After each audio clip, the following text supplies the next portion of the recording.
Dans Top Sortie cette semaine du cinéma, on a le plaisir de recevoir Édouard Pluvieux et Maxime Gasteuil. Bonjour. Salut. Enchanté, bonjour. On est là pour le biopic du groupe YMCA. Voilà, déguisé, et on verra que ça n'a absolument rien à voir avec le sujet du jour. Et on s'est bien éclaté. Attendez, Edouard... on est déguisé, c'est de votre faute. Ça, on a trouvé ça dans les logos. En fait, il faut savoir que BFM, tout le monde dit ouais, BFM, c'est ci, c'est là. En fait, non, BFM, c'est un gros bordel. C'est le carnaval de Nice toute l'année. Il y a les perruques, les chaussures de clown. Exactement, c'est le carnaval dans la rédaction en ce moment. Allez, on les laisse parler. Édouard Pluvieux, vous êtes à la réalisation du film 14 jours pour aller mieux. Maxime Gasteuil, vous êtes dans le premier rôle et aussi dans votre premier film. Alors, je ne suis pas Maxime Gasteuil. Déjà, on commence très mal. Vous êtes venu incognito. Non, oui, et Morgane Lasdi-Pesson pour le mensuel. On me reconnaît à peu près. Premier rôle au cinéma grâce à cette personne et ou à cause. À cause et grâce, c'est pas faux. Alors attention Morgane. Non mais très heureux parce que qui mieux que lui pour me diriger au cinéma. Ça fait 10 ans qu'on travaille ensemble sur scène. Il met en scène et coécrit mes spectacles. Donc j'étais dans mes petits chaussons. Et puis il a su aussi me malmener, me tirer vers le haut, m'amener dans des endroits où j'étais pas attendu. Parce que c'est un film, c'est une vraie comédie où on se fend la poire pendant 1h35. Mais il y a aussi des moments très émouvants, très touchants. Et il a su m'amener là-dedans et je me suis éclaté à le faire. 14 jours pour aller mieux, ça sort le 6 mars au cinéma. On va d'abord voir un extrait, ça va nous donner envie d'aller le voir. C'est parti. Maxime Ouvrard from Jardilux. What do you mean, la décision elle est pas telle? Vous parlez pas boulot aujourd'hui? Non. En plus, il y a Romain, il est trop content de te voir. Max! Yes! Oui, Romain est trop content, il est toujours content, Romain, de toute façon. Romain, un piano, il tomberait sur la gueule, il dirait « j'adore la musique ». Il est là, Maxime! Comment ça va, le meilleur d'entre nous? Hubert, il faut vraiment que je vous parle du contrat. Max, c'est un déjeuner de famille, on est dimanche, on parle pas business. Oh merde! Putain, mais merde, ma veste! La mère la pute, putain! Vocabulaire, hein? De pute, là! On est dimanche. La pute. J'en peux plus de tes humeurs. C'est justement le thème du stage que je vais faire. Comprendre les énergies qui nous gouvernent pour mieux les dominer. Bah, c'est super qu'on l'a avec toi. Ah mais super idée! Tu vois, c'est joli. Ouais, c'est joli, on va à Poudlard. Je te préviens, je tiendrai pas 4 jours, hein. Désolé. Ah, on t'a dit 4 jours. C'est 14. Allez, ciao! Je vais aller fouiller dans vos tripes pour faire bouger vos énergies. Ils sont tous instables, en fait. Wow! Non, mais Wolverine. C'est les X-Men, en fait. Faut qu'on me touche le clito! Toi, t'es dans la vérité. Tu veux plus rien me cacher. Faut que j'aille faire caca. Faut trier quand même, hein. T'es pas obligé de tout me dire. Et les saucissons, du pâté, un truc à bouffer, là. C'est un stage pour les tortues, en fait. Maman, je t'ai dit que je n'étais pas joignable cette semaine. Ton père est en train de faire visiter le magasin à un agent immobilier. C'est pas assez grand ici pour me coller comme des tiques, là. Le connard du groupe, quoi. J'ai entendu, par contre. Mettez votre masque. Non mais ça va aller, monsieur. Mets ton masque lépreux, je t'éteins la lumière. Tu veux pas me toucher le clito? Pardon? Vous êtes en danger, j'ai vu un reportage sur 90 minutes d'enquête exclusive. Si vous sentez un danger, vous faites le code. Fucker. Je vais encastrer tout le monde. Alors t'aimes bien la nourriture végane? Bah ouais, tu vois, j'ai décidé de vivre comme une chèvre. Puis après, je vais aller me faire tirer le lait pour faire des yaourts bio. Voilà, Maxime Gasteuil. Début du stage le 6 mars, vous l'avez vu, c'est écrit. Le 6 mars, ça sort partout au cinéma. Les avant-premières sont extraordinaires. Et ce soir, je tiens à le dire, déjà, on a fait énormément d'entrées jusqu'à aujourd'hui dans toute la Et France. vous n'arrêtez pas partout en France. Non, mais ici, c'est l'endroit où on a vendu le plus de tickets d'avant-première. C'était il y a 15 jours qu'on est venu. Ici, ça a été dingue. Donc succès assuré à Nice a priori. Vous jouez un cadre ambitieux au bord du burn-out. Ça c'est vous qui le dites. Non, j'ai joué un mec qui dans le futur, qui veut cocher toutes les cases du mec idéal, c'est-à-dire gagner bien sa vie, avoir une super femme, un beau mariage, un beau beau-père, vraiment une vitrine très très bien dorée et qui a le bonheur juste sous son nez, qui va le chercher dans le mensonge ou ailleurs et puis qui tombe dans un groupe d'hurluberlus qui sont dans le présent. C'est plaisant de jouer un connard comme vous dites. Ouais, j'adore parce que c'est pas vraiment un rôle de composition. Non, mais en plus on peut. Non, mais elle a raison, c'est pas vraiment un connard, mais en fait je peux me permettre des choses avec le cinéma qu'on rêverait de dire aux gens et là c'est du cinéma donc je m'éclate assez à faire du mal aux autres. Non, t'es pas du tout un connard, d'ailleurs t'es plutôt un type qui essaie de tout faire bien et qui a énormément de pression sur les épaules. C'est un truc qu'on ressent tous finalement aujourd'hui.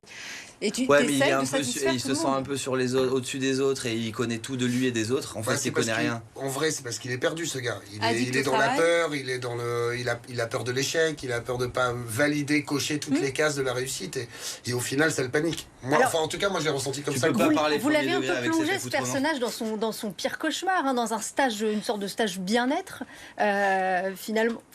Moi, le casque de chantier, je suis pas sûre que je le porte aussi bien. Je suis pas sûre que je le porte aussi Ça va bien. pas à tout le monde.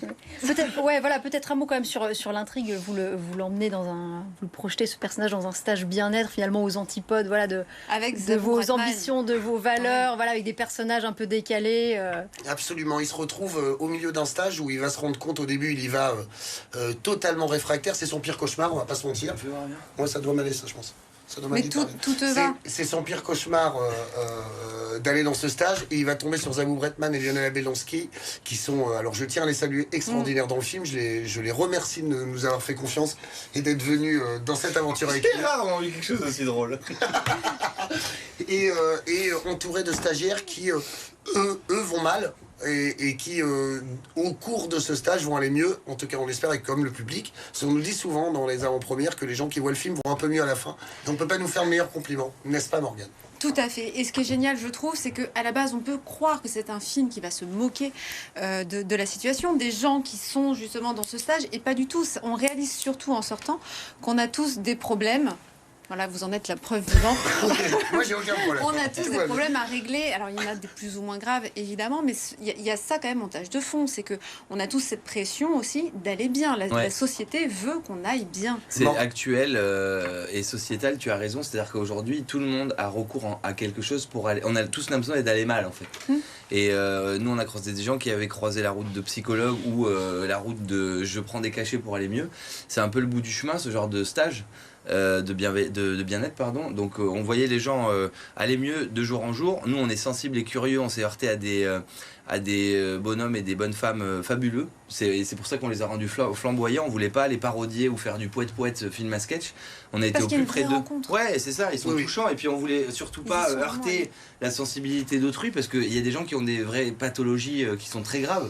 Donc il faut faire attention avec ça. Nous, on rit avec eux et pas contre eux, quoi. Ce que tu dis, Morgane, c'est très juste, si je peux me permettre. C'est vraiment ce qui a dirigé toute la direction artistique de ce film, de la mise en scène au costume, à la manière de le filmer, aux optiques, au choix des cadres. C'était de ne jamais parodier. Nous, on a fait ce stage pour de vrai. On est à la rencontre du vrai stage qui a inspiré le film. Et tu peux pas sortir de là et les parodier. Tu peux te moquer d'eux, te moquer de nous, parce qu'on peut tous rire ensemble.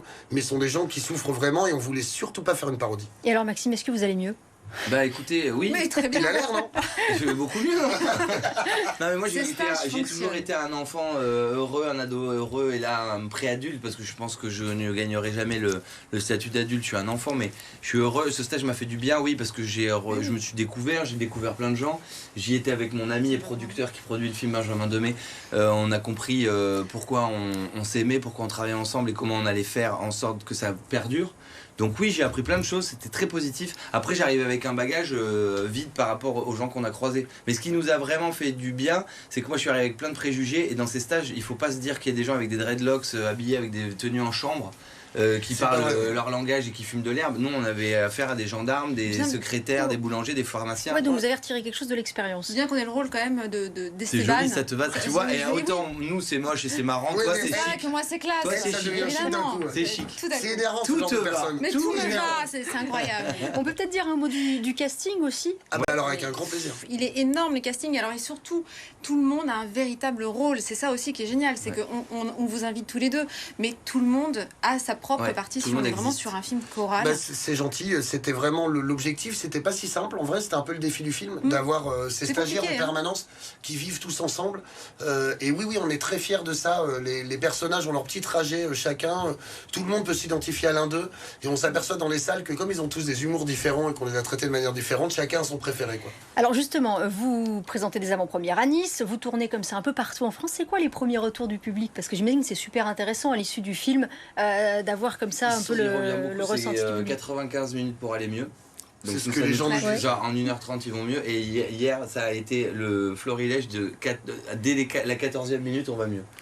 Donc on est gâtés. Et je crois que les gens reçoivent ce qu'on a voulu transmettre. C'est-à-dire que tous les messages qu'on a voulu faire passer sont perçus. Ils rigolent.